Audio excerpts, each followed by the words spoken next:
나의 오순절 순간들. 신용인 형제, 2020에는 오순절이 이번 달 6월 5일에 있기에 성신이 예기치 않게 나의 몸과 마음 전체를 감쌌던 경험들을 공유하고 싶다. 이 글에서는 나는 이 특별한 경험들을 나의 오순절 순간들이라고 부르고 싶다. 사도행전 2장에서 우리는 사도 베드로의 지도하에 기독교인들이 경험한 특별한 오순절에 대해 배운다. 하늘에서 온 소리가 갑자기 집 안에 가득 찼고 모두가 다 성신으로 충만하였으며 모두 방언을 했다. 2장 1에서 13절 참요. 독실한 신앙생활을 하시는 많은 분들과 마찬가지로 나도 특별히 성신이 임한 영적인 순간들을 경험해 왔다. 그러한 여러 경험들 중에서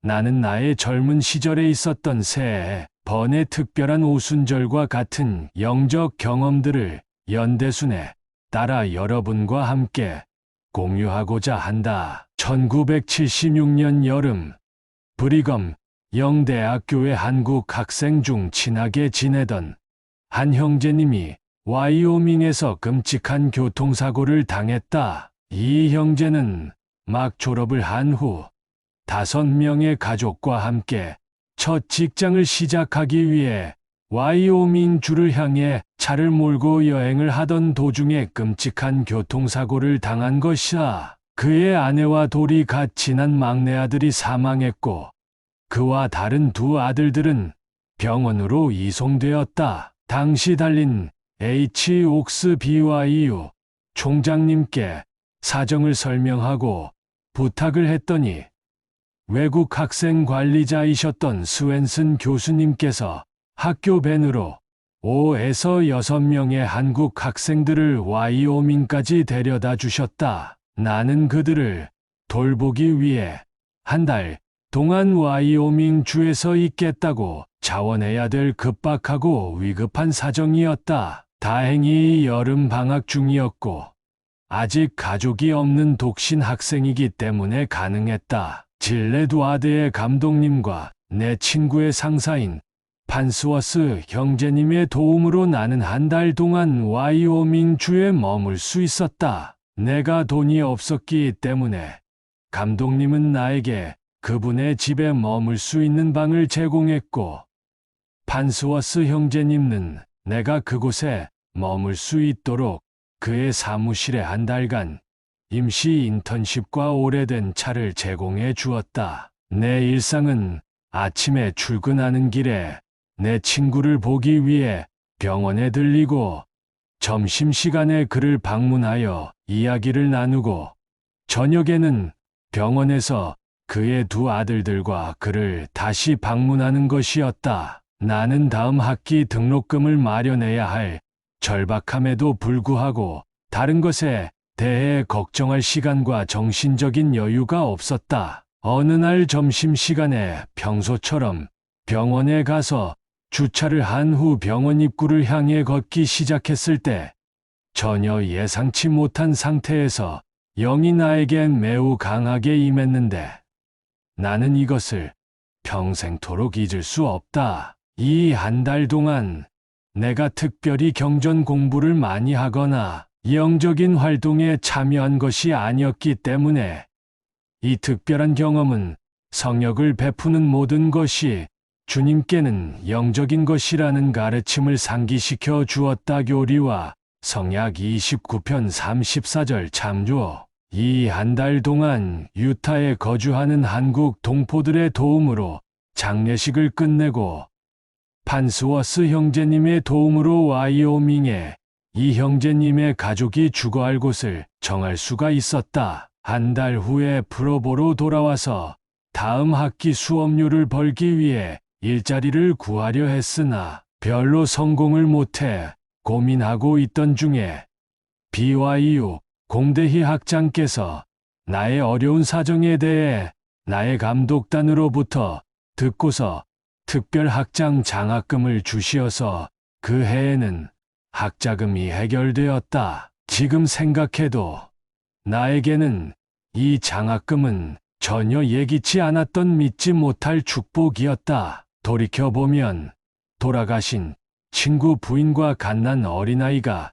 저 세상에서 나를 도와주었다고 생각이 많이 든다. 1977년 브리검 영대학교 3학년 시절 나는 결혼할 여자친구를 찾을 계획으로 여름 방학 동안 2달간 한국으로 귀국을 했다. 나는 여자들하고 데이트를 많이 해보지도 못했었고 여자친구도 없었다. 첫 번째 일요일에 우연히 서울서 스테이크 센터에서 한 자매와 마주쳤고 나는 첫눈에 그녀에게 반하였다. 매우 긴 이야기를 짧게 하자면 그녀와 나는 우리가 데이트와 결혼에 대해 기도를 같이 하기로 결정하고 나서 그 자매님이 다니고 있던 새로 지어진 녹번 와드 건물로 가서 작은 주일학교 방 안에서 주님의 뜻을 묻는 기도를 드렸다. 내가 먼저 기도를 했고 그녀가 따라서 기도를 했다. 나는 우리가 기도하는 중에 전혀 예상치 못한 육체적으로 바로 알 수 있는 계시를 받았다. 처음으로 이러한 육체적인 계시를 경험한 나는 우리가 기도를 마친 후 일어섰을 때 무릎이 떨릴 정도로 매우 긴장을 했고 놀라움을 금할 수 없었다. 방은 강한 영으로 가득 차 있었고 영이 가득 찬 방 안의 공간을 칼로 자를 수 있을 것 같은 생각마저 들기도 했다. 그녀도 영적으로 기도의 응답을 확실히 받아서 우리는 그 자리에서 결혼식 날짜를 잡고 3주 후에 녹번와드에서 결혼식을 올렸다. 그 당시에는 한국에 성전이 없었기에 우리는 같은 해에 유타 프로보 성전에서 부부 인봉을 받았다. 현재 우리는 40여 년간의 결혼 생활을 해오면서 6명의 자녀들과 12명의 손주들을 두고 있다. 이 계시는 주님께서 우리 부부에게 주신 최상의 선물이었다. 2000년대 초 인텔사에서 근무하고 있을 때 이스라엘 하이파로 갈랄리 지역 출장을 가게 되었다. 나로서는 처음으로 가는 이스라엘 여행이었다. 나는 예수님께서 걸어 다니셨던 곳을 걸을 수 있게 되어 매우 기뻤다. 일주일 동안 여러 업무 회의를 마친 후 다른 동료 2명과 함께 나는 이틀간 휴가를 내고 유대 지역을 여기저기 방문했다. 예루살렘에서 시간을 보낸 후 우리는 팔레스타인 영토의 베들레헴을 방문하여 예수 그리스도께서 태어난 곳을 둘러보았다. 성탄 예배당을 두루 구경한 후 나는 그리스도와 그의 탄생에 대해 생각하면서 교회 광장을 홀로 걷고 있을 때